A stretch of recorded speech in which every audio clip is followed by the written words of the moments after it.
కాశీలో సుమన్ టీవీ.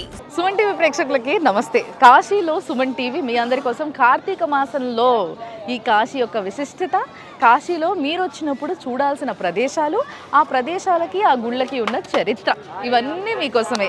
ఇలాంటి ఒక అద్భుతమైన కార్యక్రమాన్ని మనకి స్పాన్సర్ చేస్తున్న వారు వారాహి సిల్క్స్. పెళ్ళైనా పండగైనా వేడుక ఏదైనా పట్టుచీరల ప్రత్యేక వేదిక వారాహి సిల్క్స్. సాంప్రదాయానికి సౌందర్యానికి వారధి.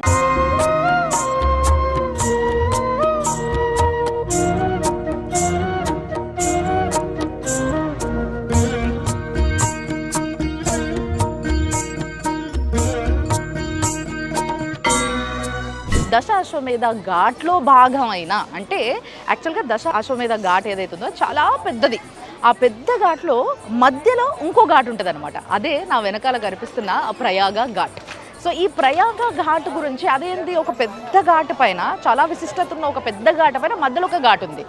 ఈ ఘాట్కి మళ్ళీ ఇంకో విశిష్టత ఉంది. అదే మనం మాట్లాడుకోబోతున్నాం. సో ఈ ప్రయాగ ఘాట్ ఏదైతే ఉందో ఆ ఘాట్ పేరే ఒక మందిరం పైన ఉంది మీరు చూస్తే. సో ఈ మందిరం అంతా కూడా రాళ్లతో కట్టిన అత్యంత ప్రాచీనమైన మందిరం అన్న విషయం చాలా స్పష్టంగా అర్థమవుతుంది.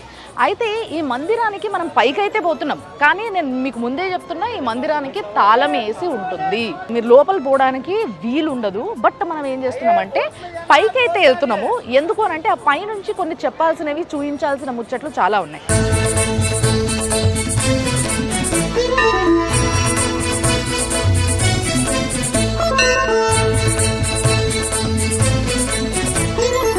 ఈ ఘాట్లో చాలామంది వాళ్ళ యొక్క జుట్టుని కూడా, అంటే కేశాలను కూడా గంగలో వదలడం జరుగుతుంది. అంతే కదా.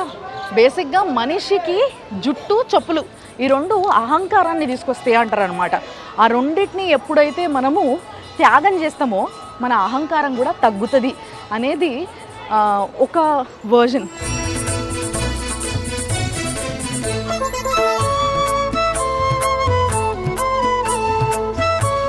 సో ఈ టెంపుల్ ఏదైతే కనిపిస్తుందో ఇది ప్రయాగలో ఉన్న శివాలయం. పేరుకి శివాలయం, లోపల లింగం ఉంటుంది. కానీ దీనికి ఒక విశిష్టత ఏంది అని అంటే, ప్రయాగలో మనకేముంటుంది, అక్కడ త్రివేణి సంగమం ఉంటుంది, రైట్.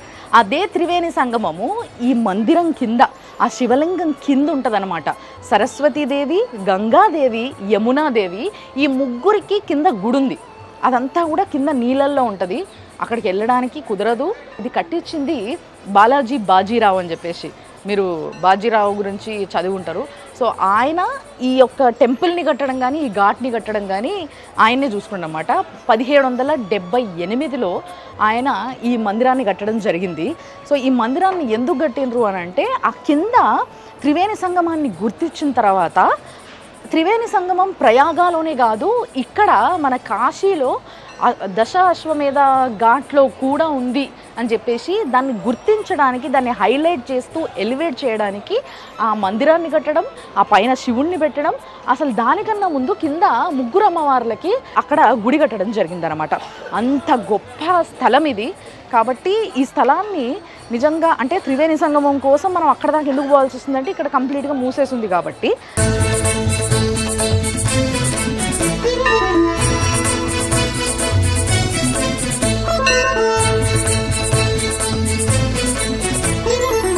ఇక్కడ జనాలు కూడా మీరు చూస్తే గొడుగులు పెట్టుకొని ఉన్నారు. ఒకసారి చూడండి, అటు మొత్తం ఆ కొన నుంచి ఈ కొన వరకు గొడుగులు పెట్టుకొని ఇట్లా కూర్చొని ఉన్నారు.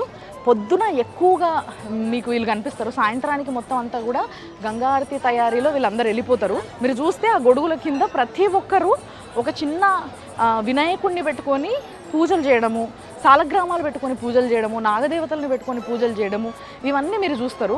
కాశీకి వచ్చిన ప్రతి ఒక్కరు పిండాలు పెట్టడము, అండ్ దోషాల నివారణకై పూజలు చేయించుకోవడము, అండ్ కొంతమందికి అన్యోన్యత కోసం, అంటే దంపతుల మధ్యలో అన్యోన్యత కోసం కొన్ని పూజలు చేయించుకోవడము, ఏవైతే వాళ్ళ జాతకరీత్యా కొన్ని చిన్న చిన్న ఎత్తువంపులు ఉంటే వాటన్నిటిని సరి చేసుకోవడానికి ఇక్కడ పూజలు చేసుకుంటూ ఉంటారు. ఆ పూజలన్నీ కూడా షేర్ చేసుకొని చేస్తారనమాట. అంటే ప్రతి ఒక్కరు, ఇంకొకటి ఏంటంటే జాతకం చెప్పే వాళ్ళు కూడా ఇక్కడ ఉంటారు.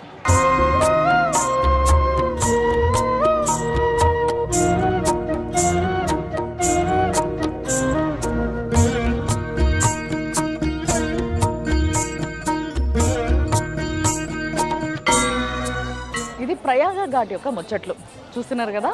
కాశీలో సుమన్ టీవీ మీ అందరి కోసం ఈ ప్రోగ్రామ్ని మనకి స్పాన్సర్ చేస్తున్న వారు వారాహి సిల్క్స్.